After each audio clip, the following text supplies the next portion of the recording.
আসসালামু আলাইকুম, সকলকে শুভেচ্ছা জানাচ্ছি। নতুন ভিডিওতে নিয়ে এসেছি ভর্তা রেসিপি, আর এটি হলো কচু পাতার ভর্তা। কচু পাতার এই ভর্তাটি গরম ভাতের সাথে খেতে অনেক বেশি ভালো লাগে। অল্প সময় তৈরি করা যায় আর উপকরণগুলো সবগুলো ঘরোয়া। এখানে আমি কয়েকটি কচু পাতা নিয়েছি। যতটা সম্ভব কচু পাতাটা নেওয়ার চেষ্টা করবেন, এতে করে পারফেক্ট স্বাদ পাওয়া যাবে। এখন পাতাগুলোকে ছোট ছোট করে কেটে নিব। কেটে পানি দিয়ে কয়েকবার ভালোভাবে ধুয়ে নিব, যেন এর মধ্যে কোনো ময়লা না থাকে। এই কচু পাতাগুলো আমি নদীর পাড় থেকে সংগ্রহ করেছি। একেবারে কচি পাতাগুলো নিয়েছি। এখন এগুলোকে কেটে ভালোভাবে ধুয়ে এখন চলে আসছি চুলায়। একটি প্যান বসিয়ে এর মধ্যে কেটে ধুয়ে নেওয়া কচু পাতাগুলো দিয়ে দিচ্ছি।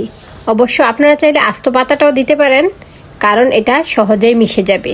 একেবারে কচি পাতাগুলো নিয়েছি, এতে করে একেবারে সহজেই পাতাগুলো মিশে যাবে। দেখুন, এখানে অনেকগুলো পাতা মনে হচ্ছে, কিন্তু এটা রান্না করার পর মিশে অল্প হয়ে যাবে। এখন এই পাতার সাথে দিয়ে দিয়েছি বড় সাইজের রসুনের কোয়া। এখানে প্রায় 7-8টি রসুনের কোয়া দিয়েছি। বড় সাইজের 2টো পেঁয়াজ টুকরা করে দিয়েছি। আর এখানে 10-12টি কাঁচামরিচ দিয়েছি, কারণ এটা ভর্তা করব, একেবারে ঝাল ঝাল হলেই ভালো লাগবে। এখন দিয়ে দিচ্ছি পরিমাণ মতো লবণ। এখানে 1/2 চা চামচ পরিমাণে লবণ দিয়েছি। লবণটা দিয়ে ঢাকনা দিয়ে ডেকে এগুলোকে সিদ্ধ করে নিচ্ছি। অবশ্য এই কচু পাতা সিদ্ধ করতে খুব বেশি সময় লাগবে না, অল্প সময়ে এগুলা মিশে যাবে। আর এর মধ্যে আমি কোনো পানি ইউজ করিনি। এই পাতাগুলো সাথে সাথে ধোয়া, এগুলো থেকেই পানি উঠে আসছে, সেজন্য আলাদাভাবে আর কোনো পানি দেইনি।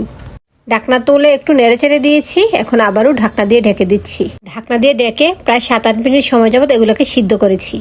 দেখুন, একেবারে মিশে গিয়েছে আর পানীয় ভাবটা একেবারে চলে গেছে। এখন একটা ম্যাশারের সাহায্যে এগুলোকে ম্যাশ করে নিচ্ছি। আপনারা চাইলে ব্লেন্ডার জার অথবা পাটাতে পিষে একেবারে মিক্স করে মিহি করে নিতে পারেন। আমি বাটনার এই ম্যাশারটা দিয়ে ভালোভাবে একটু সময় নিয়ে ম্যাশ করে নিচ্ছি। এখানে প্রায় 2-3 মিনিট সময় নিয়ে এটাকে একেবারে পারফেক্টলি ম্যাশ করে নিয়েছি। দেখুন, একেবারে পারফেক্টলি মিক্স করা হয়ে গেছে, একেবারে স্মুথ হয়ে গিয়েছে। আমি একটু সময় নিয়ে এগুলাকে মিক্স করেছি। আপনাদেরকে বলছি, আপনারা চাইলে পাটায় পিষে নিতে পারেন অথবা ব্লেন্ডার জারে নিয়ে মিক্স করে নিতে পারেন। এখন চুলায় আরেকটি প্যান বসিয়ে দিয়েছি। এর মধ্যে দিয়ে দিচ্ছি সরিষার তেল। এই ভর্তাটা ভেজে নিতে আমি সরিষার তেল দিচ্ছি। আপনারা চাইলে সরিষার তেলের পরিবর্তে সয়াবিন তেল দিতে পারেন, তবে সরিষার তেল দিলেই পারফেক্ট স্বাদ পাওয়া যায়। ভর্তায় সরিষার তেলটা অনেক বেশি পারফেক্ট হয়। সরিষার তেলের মধ্যে আমি 2টো আস্ত শুকনো মরিচ দিয়েছি, সাথে দিয়েছি 1 টেবিল চামচ পরিমাণে রসুন কুচি, সাথে দিয়েছি বড় সাইজের একটি পেঁয়াজ কুচি। এখন এই তেলের সাথে রসুন, পেঁয়াজ এবং মরিচটাকে কিছুক্ষণ ভেজে নিচ্ছি।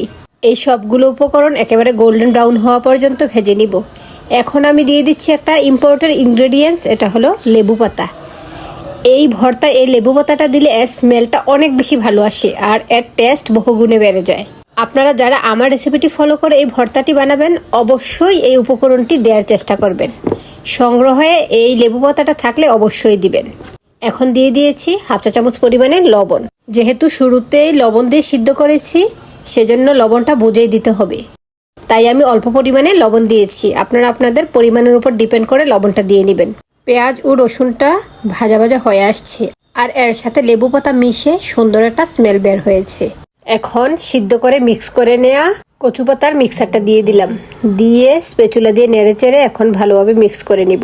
এই কচু পাতার ভর্তাটা এভাবে তেলে না ভেজে মিক্স করে নেওয়ার পর এর সাথে আর একটু শুকনো মরিচ ভাজা এবং কাঁচা পেঁয়াজ কুচি ও সরিষার তেল মেখে ওই ভর্তাটাও খেতে অনেক বেশি ভালো লাগে। তবে আজ আমি করছি তেলে ভেজে, সেজন্য এখন তেলের মধ্যে দিয়ে ভালোভাবে মিক্স করে নিচ্ছি। তেলে ভেজে এই ভর্তাটা বানালে নর্মাল ফ্রিজ ছাড়াও নর্মালি 2 দিন পর্যন্ত ভালো থাকে। আর নর্মাল ফ্রিজে রেখে খেলে তো অনেক দিন ভালো থাকবে, তবে এতটাই স্বাদ যে ফ্রিজে রেখে খাওয়ার প্রয়োজন পড়ে না। গরম ভাতের সাথে অনেক বেশি মজাদার হয়। আর এখানে প্রায় 4-5 মিনিট সময় যাবত এভাবে এই ভর্তাটাকে অল্প আঁচে ভেজে নিয়েছি। দেখুন, এরই মধ্যে ভর্তাটা অনেকটাই হয়ে আসছে, প্যান থেকে উঠে উঠে আসছে, পানীয় ভাবটা অনেকটাই কমে গেছে। এরই মধ্যে 2টি শুকনো ভাজামরিচ গুঁড়া করে এই ভর্তার মধ্যে দিয়েছি। ওই অংশটা আমার স্কিপ হয়ে গিয়েছে। আপনারাও ঝাল বাড়ানোর উদ্দেশ্যে শুকনো ভাজামরিচ গুঁড়া করে দিয়ে নেবেন, এতে করে টেস্ট ভালো আসবে এবং পারফেক্ট ঝাল হবে। এরই মধ্যে ভর্তাটা রেডি হয়ে গেল। এখন চুলা থেকে তুলে নিচ্ছি। এই ভর্তাটি গরম ভাতের সাথে খেতে অনেক বেশি ভালো লাগে। ভাতের সাথে লেবু মিক্স করে সাথে এই ভর্তাটি মেখে খেলে অনেক বেশি টেস্টি।